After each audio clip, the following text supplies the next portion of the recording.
Masu kallo, barkanmu da sake saduwa da ku a cikin shirinmu na yau. Shiri ne wanda muke tattaunawa da mutane akan muhimman batutuwa da ya shafi ƙasa da al'umma gaba ɗaya. A yau mun samu damar tattaunawa da wani matashi mai kishin al'umma da ƙasa. Mutum ne wanda ya jajirce domin ya gan ci gaban ƙasa wanda za ta daɗe, ba wanda za mu ji daɗinsa yau ya kare gobe ba. Sunansa Alhaji Muhammad Tukur, wanda aka fi sani da Garba Manga. Ranka daɗe, sanda zuwa. Ina muku fatan alheri, masu kallo da saurare ina muku barka da warhaka. To da farko za mu so ka gabatar da kanka ga al'ummar Gombe. Wane ne Alhaji Tukur? To alhamdulillah, kamar da ka faɗa, sunana Alhaji Garba Muhammad Tukur, wadda aka fi sani da Garba Mangal, kuma tsohon shugaban ƙungiyar makera na jihar Gombe, ha'ilau turaki babba na shamakin Gombe. Wannan shi ne a taƙaice. Okay. Me ya ja hankalinka zuwa yanke shawarar neman takarar wakilin majalisar wakilai? Alhamdulillah, kamar yadda kika faɗa, me ya ja hankali na, ba wanda ya ja hankali na banda al'umma, musamman mazaɓata Gombe ta Arewa, wadda suka ga hakan ya dace da in zo in nemi wannan kujera ta wakilci na Gombe ta Arewa a ƙarƙashin tutar jam'iyyar ADC mai alamar musabaha. Kuma wannan abu ina ga ba don komai ba suka ga haka ya dace, sai don ganin yadda aka yi ta gwagwarmaya da mu a fagen harkar siyasa, aka yi ta gwagwarmaya da mu a fagen harkar kasuwanci, aka yi ta gwagwarmaya da mu musamman a wajen sana'o'i a cikin jihar Gombe, musamman a ɓangaren matasa da kuma mata matasa. Wannan duka mun yi gwagwarmaya. Wannan ina ga shine ja hankali na da kira da aka yi, naga cewa ya dace mu shigo domin wannan ƙasa tana cikin wani yanayi, mu zo mu ba da irin namu gudumawa wa musamman mazaɓata. Wannan shine abun da ya ja hankali na, kuma na ga cewa alhamdulillah idan aka shigo aka ba da irin wannan gudumawa, za a yi fiye da abun da waɗanda suke yi a baya. Wannan shine babban abun da ya ja hankali. Okay. Ranka daɗe, me kake gani ko kuma abun da ya sa ka fahimta mazaɓarka Gombe ta Arewa, Gombe, Kwami, Funakaye, kake gani kana da abun da ko gudumawar da za ka ba su idan ka shiga wannan fanni? To lallai ba Gombe, Kwami, Funakaye ba ne. Ina da mazaɓu na ward guda 6 nake da shi. Musamman anguwar Nasarawo, anguwar Shamaki, Bajoga, Herwaga na Dawaki, da kuma anguwar Ajiya. Wannan su ne mazaɓu ko anguwanni da nake da su, wadda su ne nake ƙoƙarin ganin cewa wannan wakilci da al'umma suka kira mu jagoranta, muka ga cewa ya kamata mu zo mu dafa. Ba don komai ba, sai don saboda wannan mazaɓu guda 6 na irga miki, wuri ne da yake cike da masana'antu, sannan kuma wuri ne da yake cike da 'yan kasuwa, wuri ne da yake cike da matasa da mata da danzazon al'umma. A wannan ward guda 6 na irga miki, ban ce a cikin jihar Gombe akwai ward inda ya kai shi al'umma ba. Kuma wannan ward guda 6 su ne santan Gombe, su ne ake komi siyasar Gombe a nan take. Muka ga cewa lallai ya kamata a irin wannan wakilci da waɗansu ake zuwa a yi ta yi, ya kamata mu kawo canji, a ga cewa yadda aka taka rawa a baya, mu nuna wa al'umma cewa abun ba haka yake ba. Mu fito da abun a fili domin mu ga cewa lallai matasanmu da suke nan a zaune a cikin layukan anguwa, wadda sun yi karatu babu aikin yi, mu ga cewa lallai mun shigo da cikin sana'o'i da mu muka tashi muke yi, mun shigo da su lallai cikin kasuwanci da muke gadara da shi a cikin wannan yanki. Don babbar kasuwa ta Gombe yana cikin wannan yanki ne, babbar masana'antu da ake ji da su a cikin jihar Gombe yana cikin wannan yankuna ne, cikin wannan anguwanni guda 6. Kuma hakan bai hana ya zamana mutanenmu ko matasanmu ko mata babu wani abun yi, da mata da suke cikin gida da mata da suke waje da kuma matasanmu da suke nan yawo a cikin anguwanni duk da haka ba su da ayyukan yi. Muna ga kaman idan aka samu dama aka utilizing wannan kasuwanci da sana'o'i da muke da shi a wannan yanki, muna ga insha Allah za a yi nasara. Za mu rage wasu abubuwa da dama wadda mun yi shugabancin nan a baya. Ɗan ƙaramin lokaci da muka yi a ɓangaren abin da ya shafi sana'o'i mun kawo ci gaba a irin wannan yankuna na a wannan masana'anta namu. Haka mun samu dama inda muka ɗauki matasa sama da mutum 700 wadda muka ba su ayyukan yi a kowane lungu, kowane saƙo, kuma an rage abubuwa da yawa. Al'umman jihar Gombe shaida ne, wa'anda suke cikin wannan yanki su shaida ne, sun san mun yi haka. Shi yasa muka ga idan aka samu wannan dama za mu yi amfani da wannan dama wajen ganin cewa lallai an taimaki matasa, musamman mata da suke cikin gidajensu, wadda idan ka ɗauki ƙaramin abu ne za ka empowering mata da suke cikin gida. Haka mata da suke waje su ma suna da buƙatan ƙaramin abu ne. Mace yau ne za ka ɗauki naira 10,000 ka ba ta, sai ka ga cewa ta juya wannan naira 10,000 ya zama 100,000. Mace ne tana da tausayi, wadda idan ka taimake ta ƙaramin taimako za ka mata, sai ka ga cewa lallai ta amfanar da mutane da yawa. Sai muka ga cewa kuma zaɓen nan da ake su ne ma 80% da suke zuwa su yi zaɓe, amma na an bar su a baya. Muka ga cewa lallai za mu yi amfani da wannan dama idan Allah ya bamu, saboda mulki shi na Allah ne, shi yake bayarwa.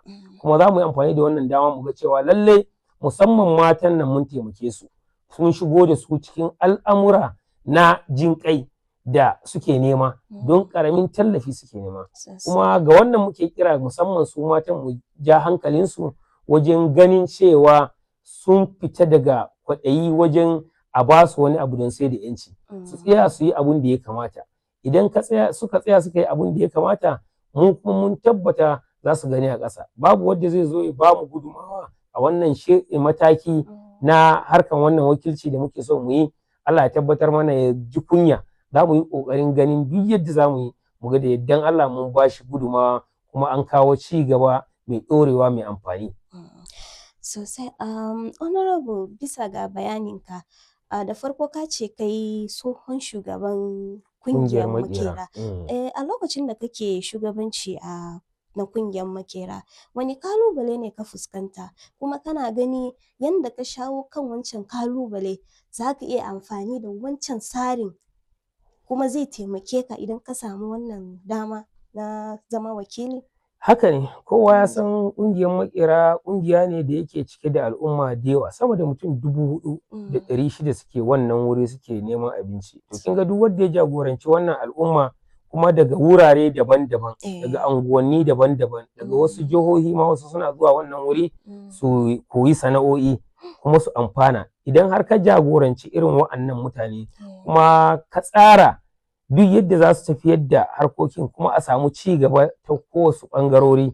Su wadda nake magana ɗin nan, ko kuma al'umman Gombe sun sani, mun yi tsare-tsare da yawa, mun yi gine-gine wadda na zamani a wuraren. Mun haɓaka ofis ɗinmu da yake wannan wurin, wadda a jihar Gombe ma ba irin wannan ofis ɗin. Kin ga idan har ana da wannan a kawo ci gaba a wannan wuri, to babu dalili da zai hana a kawo ci gaba a wannan anguwanni. Don wannan wuri da nake faɗa miki muka jagoranci na makera na jihar Gombe ya haɗa dukkan mutanen da suke wannan wurare gaba ɗaya.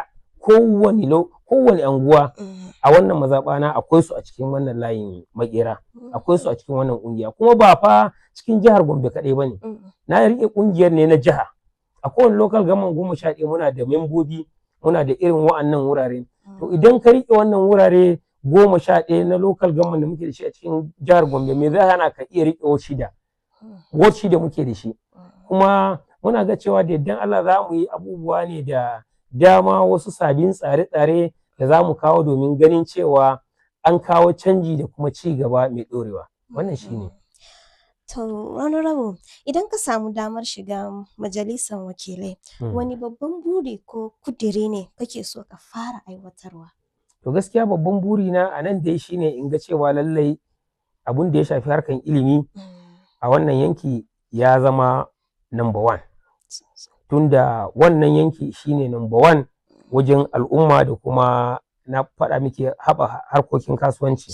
Za mu yi ƙoƙarin ganin cewa mun samar wa matasa ayyukan yi, musamman a wannan wurare da na faɗa miki muna da masana'antu da yawa a wannan yanki da muke da shi. Abin da ya shafi harkan kasuwanci ne, harkan ƙira, harkan sana'o'i ga sunan muna da mahauta, muna da makanikai, muna da abubuwa da yawa a cikin, akwai kafintoci da yawa, akwai masana'antu daban-daban. Za mu yi ƙoƙarin ganin cewa mun sama matasa ayyukan yi. Sannan za mu yi ƙoƙarin ganin cewa dukkan ayyuka da ake samarwa a gwamnatance ba za mu yi bari ya wuce mu ba. Za mu yi ƙoƙarin mun shigar da yaran mu matasa. Tunda na faɗa miki a baya mun yi amfani da ƙaramin dama da muka samu a harkar revenue ne, na yi jagoranci matasa wajen ganin an kawo ci gaba a jihar Gombe. Kuma na sa matasa sama da 800 kamar yadda na faɗa miki. Kuma wannan duka samar da ayyukan yi ne. To tun da muka yi iya wancan, ina ga a matakin mu shigo wannan kujera ta majalisa ta jiha, insha Allah za mu samar da fiye da waɗancan abubuwa da muka yi a baya, ba don koyi ba, sai don mu ga cewa lallai an samu ci gaba wadda kowa zai ji daɗin wannan ci gaba da aka samu.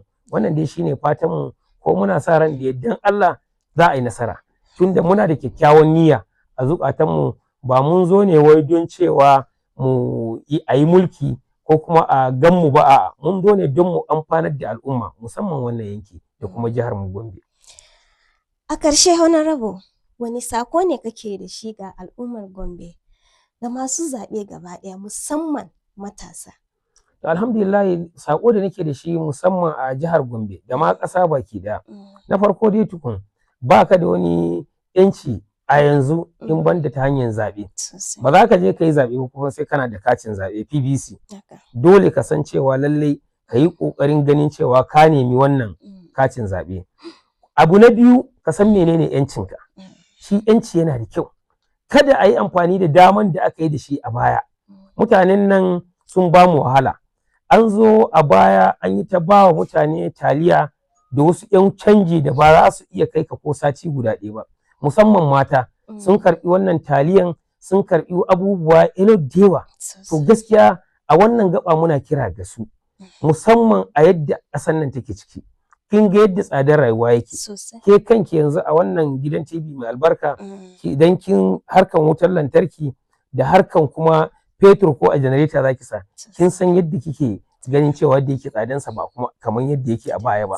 To don haka muna kira ga al'umman ƙasa Najeriya, na san wannan sako zai rakaɗe ƙasa. Kowa ya ji cewa lallai a ransa ya kamata mu zo mu canja wannan ƙasa daga wa'ancan mutane da suke ba mu wahala, mu dawo da ita cikin nutsuwa, kuma mu yi ƙoƙarin ganin cewa an cire ƙabilanci da abun da ya shafi harkar addinanci. Ƙasanmu nan duka ɗaya ne. Idan abu ya yi tsada, ba maganan musulmi ne ko kirista ko kuma wadda ma bai da addini. Wa'annan mutane, sha'anin harkan security a ƙasar nan ya lalace, kuma duk wanda ake kama wannan ba a ware wai musulmi ko kirista, kowa aka samu ɗauka ake.